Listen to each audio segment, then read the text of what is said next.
good deer. Yeah. Stud, bud. What's up, stud?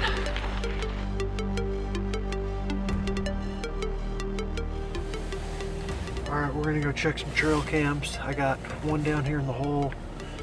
I'm praying that some elk cross through somewhere. And then we got one in the next drainage over on another piece of private that this same landowner owns. We sat this morning, it was cold. We only saw one doe and it was so quick that I don't think we got it on film, but I'm hopeful. Scott and them were seeing deer where they were at, so it's just a matter of time before the right one walks in. Well, it's Saturday, November 25th. We are in, it's about 7:25 in the morning. We are outside of Spokane, Washington, sitting on the side of a little mountain and sitting over a bait pile, some pumpkins, and some other things. They're allowed to bait here, but we're hunting white-tailed deer, elk, and we can shoot any predator here. So we've got a license tagged to shoot bobcats, mountain lions, and coyotes. I've got my Matthews Phase 4 bow set up. It hasn't killed yet. This bow's new to me. It's just been at the range. Got a lighter arrow set up slightly than my V3X. And the reason I brought this bow is because the state of Washington doesn't allow the Garmin electronic sight. And so I brought an Excel sight on this bow. So we're back to basics with loophole rangefinder, and I've almost gotten away from that. That Garmin sight spoils you pretty badly.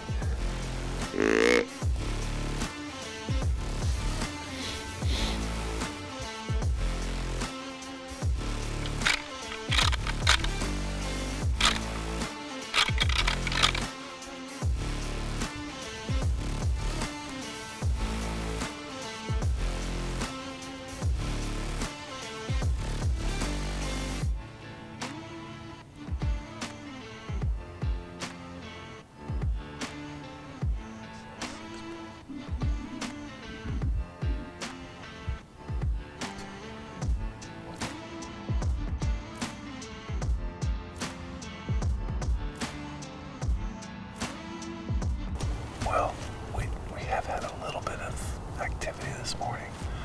Gave us a shot, but came into a grunt call, which was interesting. I guess the whitetail rut here is just starting to get into full swing here, which is a little later than the Midwest. So I'm gonna get down and go get something to eat.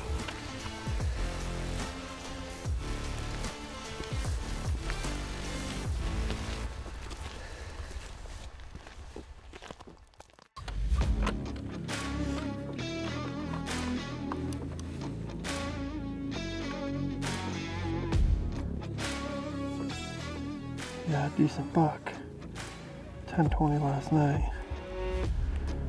We are in Spokane Valley, Washington, and we're headed to the outskirts of town on some private land. It's about 250 acres, and we're going to a new spot that I just put up a blind a couple days ago. Put up a camera, but there's no cell phone service for that camera, so we're gonna go sit there, and there's probably some turkeys in the area, and see if we can get lucky tonight. Just kidding. We're the evening of day one. We only saw a little bit of action this morning, so we're hoping we're gonna switch spots to see if we can speed that up. I think this is gonna be real good. We saw a couple deer coming in, so there should be some deer filtering through here.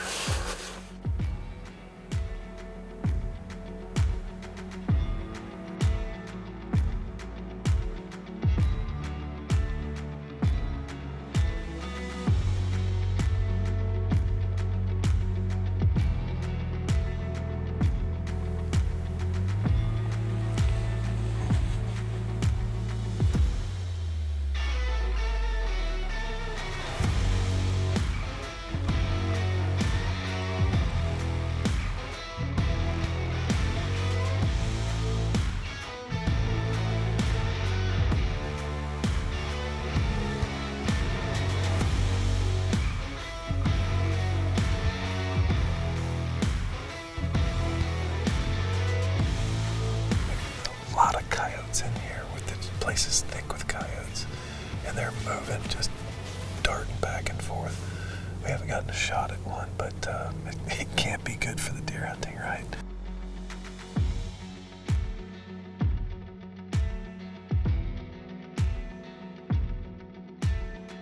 We're back out for our evening hunt, but we've changed locations.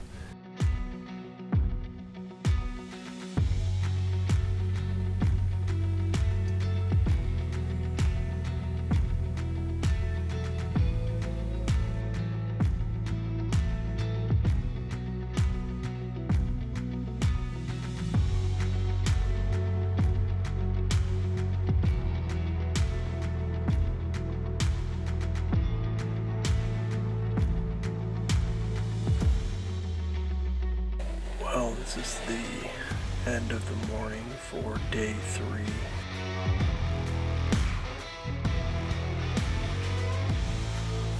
Well, it's day 3 of our Washington State hunt.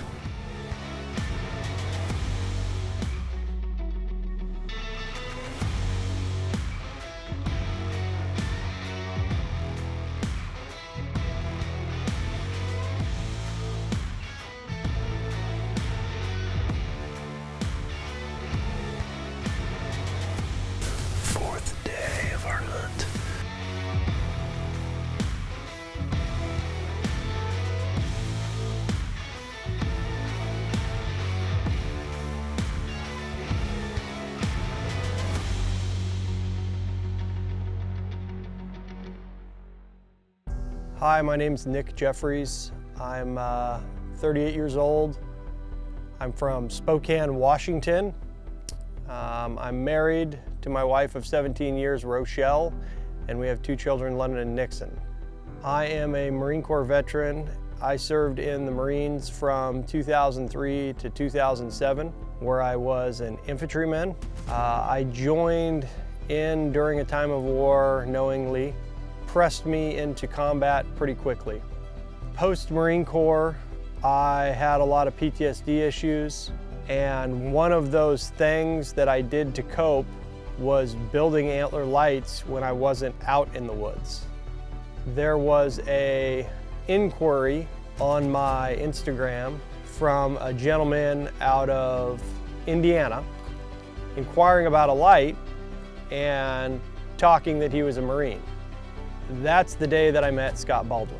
So we talked about what we wanted to build, how we wanted to build it, and it wasn't just an easy light, it was a significant light. I built this light, and as I'm building this light, our relationship grew in conversation about combat, in conversation about veterans, in conversation about our passion for the outdoors. And at one point, Scott said to me, I want to start a TV show that captures successes of veterans, navigating life with PTSD, families, businesses, stress, anxiety, depression, and I want to tell a story to our fellow veterans that they can do it too. Scott and I were discussing our military service and all the similarities we had in our time in the Marines, and it got brought up that we were both 3-5 Marines, that's 3rd Battalion, 5th Marines. The nickname for 3rd Battalion, 5th Marines is the Darkhorse. And we just had this commonality of the Marine Corps, and this commonality of similar experiences, and this commonality of our passion for the outdoors and our love for veterans. And so we decided that we wanted to make a TV show that basically captures success of veterans and celebrates veterans while still recognizing and bringing awareness to PTSD and veteran suicide, as it is an epidemic in our country. The day we were talking about what we were going to name the TV show, Scott was on speakerphone and my wife mentions, Darkhorse, duh. You need to name it Darkhorse. It captured both of us instantly, and that's how Darkhorse Expeditions came about.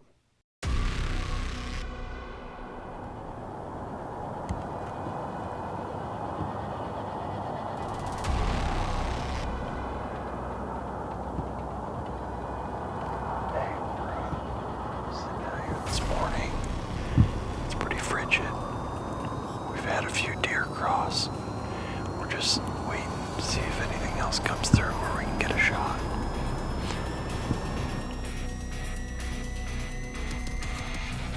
Coyote.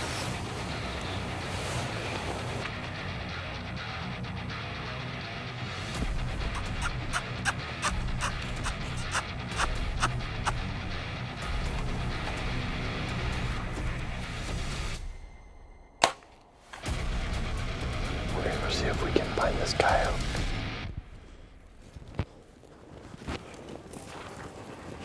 All right, so we came down to where we thought we hit the coyote, and we don't see any blood or the arrow. But we're gonna go back and look at the footage again and see if we can see where and if he is in fact hit. I'm going to the blind. You go to the blind? I don't mind the blind. I know that there's a lot of activity in there, even though there's a light. You know, here's my humble old man's opinion about the blind. It wasn't there long enough. First of all, you need to get rid of those chairs. You should have a bonfire and you should burn them. That brand new one that I just bought for $75, the one that You squeaks should on take you? it back. The one that squeaks on you. It does more than squeak. It emits a sound. It hollers. Yeah. And Is it one of the new ones? maybe because I'm It's the a new one fat we bought ass. together. Um, No, it was doing it on me too. It was like really bad. Yeah, And I then know. his sounded like somebody was in a bounce house. Sounded like his was 5 horrible. kids in a bounce house. But you know, we can only do so much. I know. I'm just giving. This is I my spent all my opportunity. money on the view. This is my opportunity. And then the view. No, Such a this view. spectacular view. This It's view. like This watching TV on a 1970s cathode ray tube that is like a 12-inch TV, right? You can't. You got this viewing angle right here. God forbid you need to shoot, right? But and then besides strategically placing this way out in the open so that everybody's spooky when they come in, you somehow figure out a way to put a tree of the 75 acres that you could have been on. You put it with a tree in front of you blocking 60% of the view.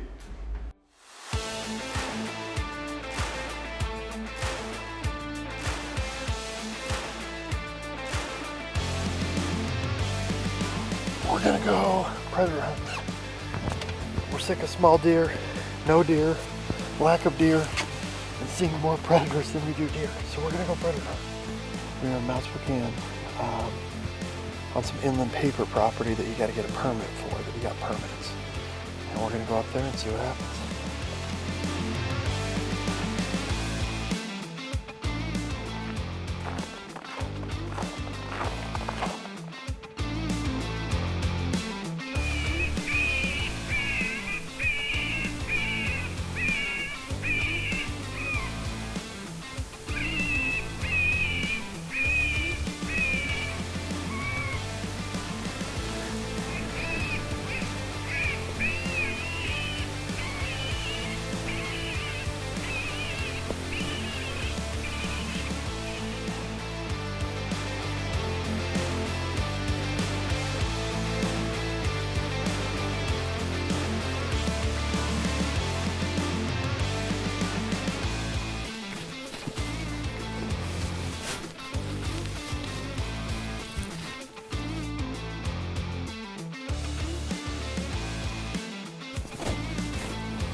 Well, I'm Scott Baldwin. The reason I created Darkhorse Expeditions was Just got tired of getting telephone calls and hearing stories of how friends of mine or my acquaintances took their own lives because they were suffering from post-traumatic stress syndrome and didn't have the support that they needed or didn't know that they had the support that they needed. I thought with a little bit of funding and an elevated voice and using the outdoors, which is what I love and I can completely identify with, and it acts as my solace. I thought that we could use those things to try to reach folks that might be suffering or maybe not even realizing that they're suffering just yet.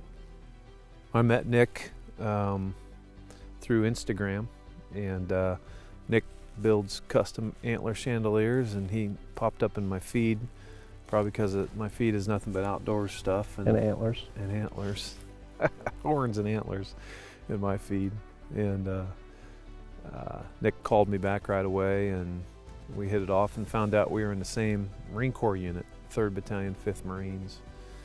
And the nickname to 3rd Battalion, 5th Marines is Darkhorse. And when we were trying to figure out, after we had decided, talking amongst ourselves, that we both shared a passion for helping veterans, and you know, both of us having been veterans and suffered with PTSD, we just wanted to dedicate some time to this, and effort and money and passion to this. Our goal is just to reach those who are suffering and deliver a message of hope and mentorship. What better place than a casual conversation in God's creation? Nick and I both love it, and we identify with it, and we're passionate about it. And our goal, you know, we're not going to have a ticker symbol down on the bottom of the screen with how many people we've saved, but that's certainly our goal, is to talk about why we're doing okay, and we are doing fine. We have been to the dark place, but we want to talk about why we're doing okay, and we want to invite others to do the same thing. And we hope that if you come across this channel and you're watching it because you identify with the outdoors and hunting and fishing, and we can reach you with our message at the same time, we're hoping that maybe that resonates with you, either as a person who needs some help, as a person who's already gotten help and wants to help others, or somebody who hasn't been in the military and this mission connects with you in some way and you want to help us help others. And so that's our goal. We are in Missouri, south of Clinton, Missouri. And flew all the way across the United States to... Right. Am I military, right? Yep. Flew all the way across the United States to Washington State, and predators are hot and heavy there, and you know, deer have a hard time growing past 3 years old, and so day number 1 or 2, I can't remember, I passed on probably a Pope and Young small 125, 128 deer, if that. But then there's an opportunity came up here with my good friend Tyler Eubanks and others here in Missouri, and so day after Christmas, it's December 26th, got up at 0 dark 30, and we're here for an evening sit in Missouri. Where are we going to? Urick, Missouri. Urick, Missouri.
So, Darkhorse Expeditions has had a tough year deer hunting this year. We've hunted in Indiana. It was unseasonably warm, and conditions were not spectacular this year. And so then I traveled out to Washington State to hunt with Nick, and same thing, passed on a deer. Probably should have shot that deer. Now that I understand that they have a lot of predators, and there's less opportunity to shoot a deer that's mature, like a 4 or 5 year old, because they die in their year 3 or so. Hunting wasn't great there, plus it was unseasonably warm. And so we got an opportunity here with Whitetail Savage, Lane, and Ty here had a cancellation and invited us out last minute. We met Ty in Washington State. So he extended an offer to drive out here last minute. So Chris Garton and I of Darkhorse Expeditions, we deadheaded out here, the day after Christmas, risking divorce and excommunication from the Synod and our families. And so here we are for an evening sit on December the 26th, the day after Christmas.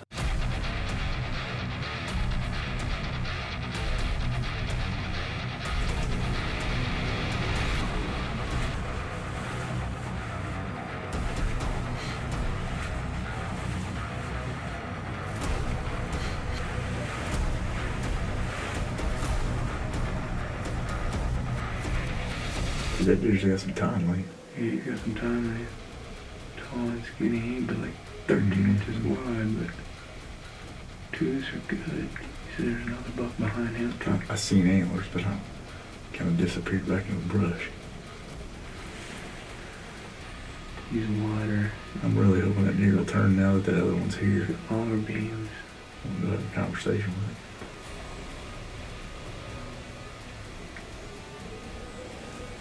He looks at older deer too.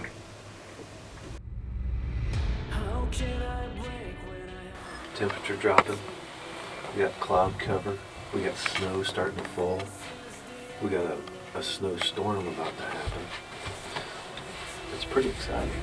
How can I dream if I was never awakened? How can it still hurt when I can feel the pain? We're not born to feel the pain. We take the biggest deer and tied it up out there so this young man could kill his But first they deer. didn't tie it close enough. It's It's tight. like 200 yards that way. He wanted it like Ty's 100 gonna right lead there. it down with the reins and bring it out Okay, here for you. alright. And if you miss it, we've got it trained to stand still.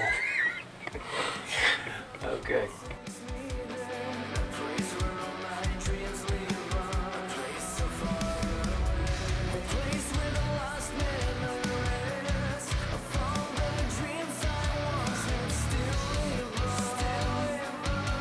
We got the yearlings that came out, and then the doe came out, and then the smaller bucks come out.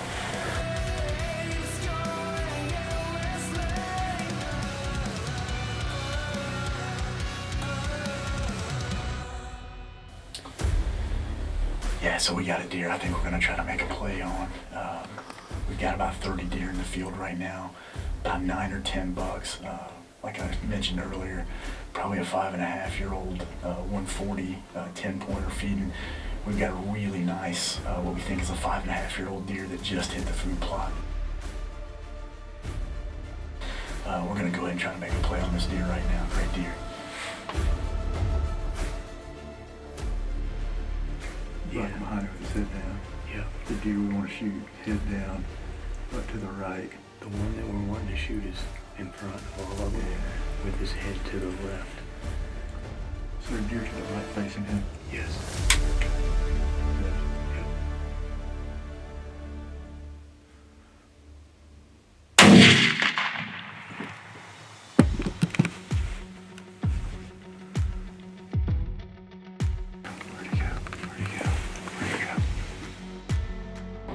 Wednesday morning, December 27th, Chris Garton was fortunate enough to get a shot on a probably 140-inch tall narrow deer last night, and gosh, it was so far away, so dark, a little bit of haze and snow, and after looking at the video, we weren't confident how good the hit was, and so I think everybody in the room watched it 40 times and just decided we needed to back out.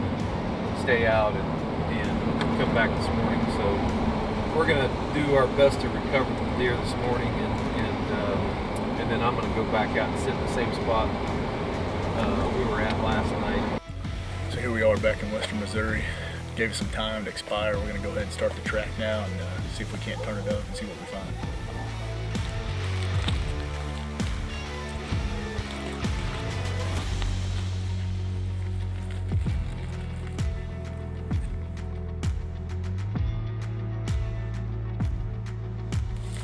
There he is.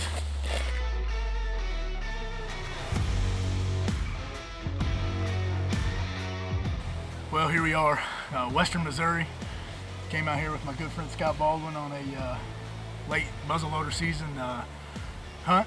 Last minute. Last minute, decided Very last minute. Christmas Day the night. evening of Christmas, and we were in a stand 18 hours after the decision was made. Yeah. It's an 8-hour drive out here.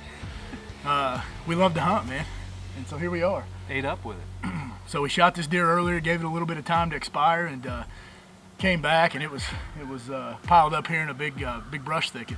Just want to thank God for the opportunity to hunt, man. We love it. Just a little more therapy for those warriors that have served their nation. So I want to thank Scott Baldwin and Darkhorse Expeditions for blessing me with this opportunity, and just really excited to get back in the field, man. And thank you to Whitetail Savage, Tyler and Lane Bailey. Absolutely. Tyler Eubanks and Lane Bailey.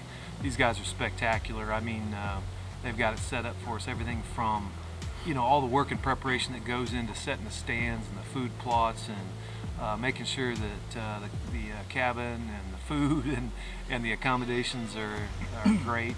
I'm gonna guess this deer's 5.5, 6.5-year-old minimum. 140. Just great deer, good mass, lots of Kickers. We got a kicker back here. We got another kicker off the main beam. Just a tremendous animal, and so couldn't be happier, couldn't be more excited. And thanks for joining us. Nice job, dude. Nice job. All right.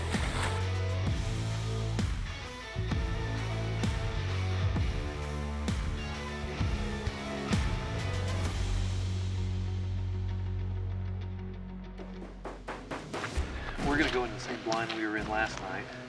That snow has kind of leveled off and it's warmed up just a tick, which isn't great, but there's snow in the forecast for tonight. And we're going to go in the same spot. That deer daylighted this morning, a deer that we're calling Hartford. He's a big framey son of a gun that looks like the Hartford deer. And so we're going to go and see if we can see him tonight.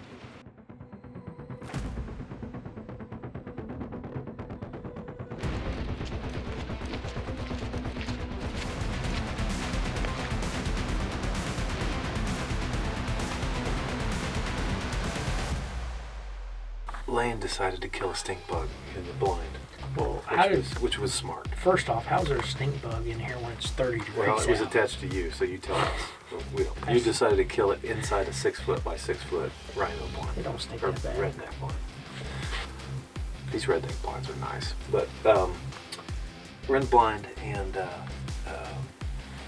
the wind is not perfect, but we're in this blind. It's gonna knock our scent down, so we're pretty confident we can hunt over these beans without getting winded. But the weather has changed drastically in our 20-minute walk in, and as you can see, it's starting to snow, and wind is picking up a little bit. So I'm pretty hopeful these deer are going to get on their feet and get into the beans. There's another one right there, little Bucky. Little buck. Hello, friend. Nice to see you. It's a bachelor girl. You think they're both buck? Yeah.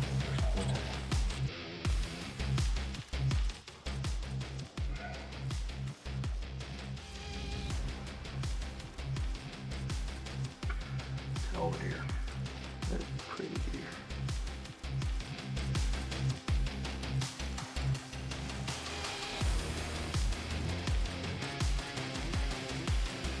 Okay, are you ready? I'm on him.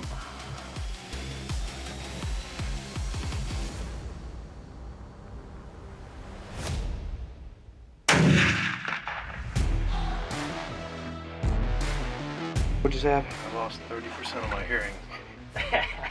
Shit, Rain. I thought you only had 30%. Hartford came out in the field a little earlier than we thought he would. We struggled with our camera just a little bit, but we were patient. And we were a little concerned because the wind is blowing right at him. And, you know, if you open this window, you're concerned about what's going to happen. Although we just shot a 300 grain projectile through a deer, and there's every other deer still in the field. But he came out and milled around a little bit. And he was behind brush, and he was facing away, and he was facing toward us. So we had to be a little patient. But he gave us a good broadside shot, and we were fortunate enough in this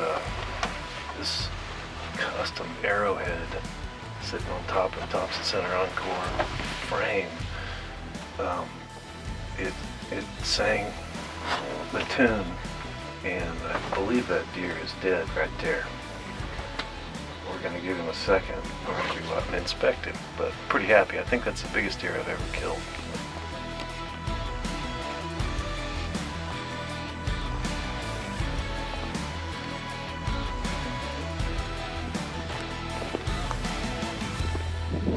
I had him where I was aiming. Holy smokes, that's a good deer. Yeah. Stud, bud. That's a stud. So we're here in southwest Missouri. Whitetail Savage, Lane and Ty have graciously invited us out the week following Christmas, and Chris Garton and I have been fortunate enough to put shots on deer. This is an old deer, nice mature deer, a deer that they've been tracking for a while. We call Hartford. I am very pleased with this deer, so it was worth the drive out the day after Christmas to come out and have this experience with Lane and Ty, and the great accommodations they have, and they put a lot of effort and work into making sure their clients are well cared for and have an opportunity to see big deer. Geez, I think last night we had deer piling in the field. There was probably 25 deer, and then I think where Chris was hunting in the crack shack, I think they had 30, 40 deer in that field. He had 2 shooters in the field at once, and so certainly no loss of opportunity here at Whitetail Savage. Thanks for taking a minute to watch us here on Darkhorse Expeditions. We're having a lot of fun doing this. I want to take a minute to thank all of our sponsors and everybody who's donated their time to make this a reality for us. If you're a veteran and this message has resonated with you, or if you're in a dark place right now, call the phone number on the screen. Go to darkHorseExpeditions.com/get-help. And did you know that since 2001, post 9/11, we've lost more than 30,000 veterans to suicide, which is nearly 4 times what we lost in combat. If you're a veteran or a person who wants to help, you've been in that dark place and you like this content and you want to help us help others, please reach out. Contact us at darkhorseexpeditions.com. Are you willing to go to combat with us and try to prevent this? How can I